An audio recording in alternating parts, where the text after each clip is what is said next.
all came from.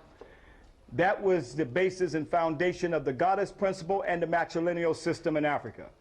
And our ancestors saw, in order for the king to rule the throne, like you have Ashra here, the goddess Sheshat.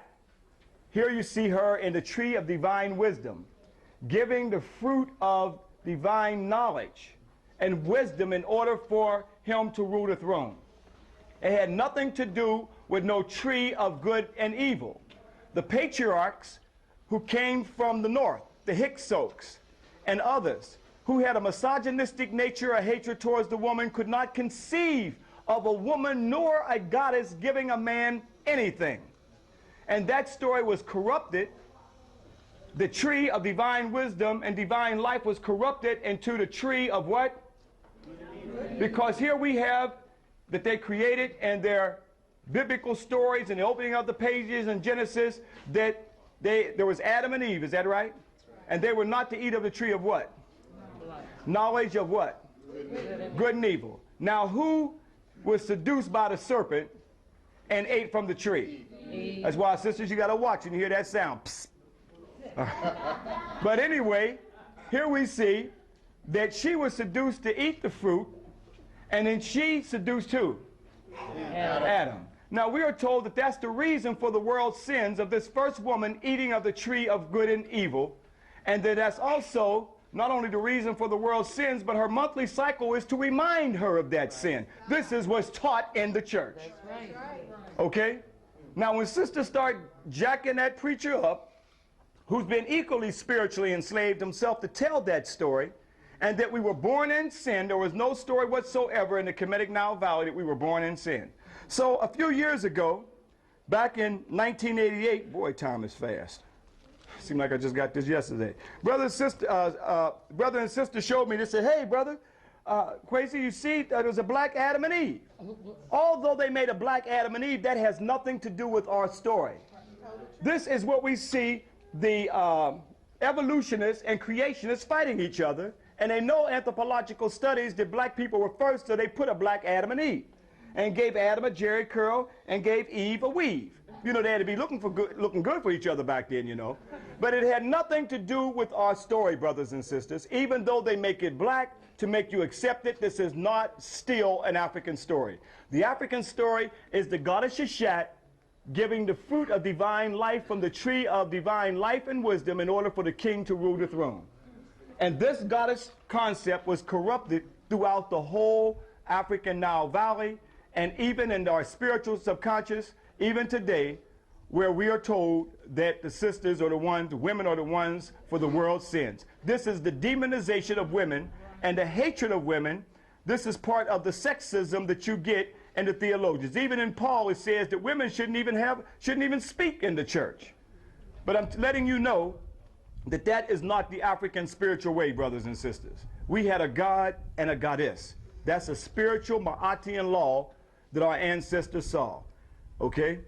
So let's understand that there was no rib, by the way, in the African creation story taken from the man to make the woman. That didn't exist. They were created simultaneously. So we did not have no story, but all of us got a navel where the umbilical cord was severed from our mothers, where we all came from. But until we get back to the true spirituality of understanding our divine balance of African men and African women, we'll forever be a victim in somebody else's racist, theological story, and the victimization of sisters where we cannot see our divine balance in the universe. Hotel.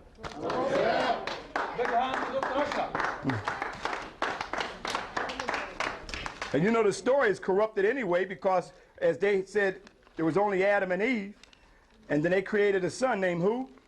Cain and Abel. And Cain went out to the land of Nod and found what? They haven't been able to explain that story yet. And then the racist theologians will tell you that was the sub-Negroid race. No, African people had a great kingdom long before their Adam and Eve story that they created and corrupted from the goddess Aset and Asar from right here in Kemet, right here in Egypt where you are. These stories are told. This is a book in stone. That's why they carved endlessly so it cannot be revised. You see the ark already back there. How could the Ark of Covenant that the Jews say that Jehovah God is the portable God house, and you got it right here. That they're carrying? And we are taught to go to Jerusalem and not to come back here to Kemet.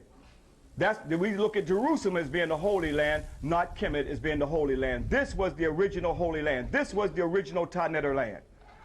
I know that may be hard for some of us, but 400 years of indoctrination, you have to look at yourself as a victim. And we have been a victim. But we have continuous stories. So this is a book in stone. You can have a few minutes to take your pictures of the goddess Shishat and go back and tell the story. Show it to the preachers. Show it to the ministers. We want to get to the root of these stories, and you've come halfway around the world, back to the African Nile Valley, and witnessed where they've copied and manipulated these stories from you. We want to get to the root of the story, and the root of the story was no Eve, but it was in fact Shishat, giving divine knowledge and wisdom. See, the only story that we have when a story regurgitates up is what white folks put in our psyche. But now the real psychological warfare is going to take place now because you are here. You're witnessing on the temples now, Shishat and the tree of life and many other concepts that we have shown, and that's down in your psychic. So when you hear the Garden of Eden, what's going to trigger in your mind right back here? I saw Shishat. And it was nothing. That's what's going to trigger. That's what's going to activate. But if you have nothing down in your psychic to fight that, then you can only accept that which has been told to you.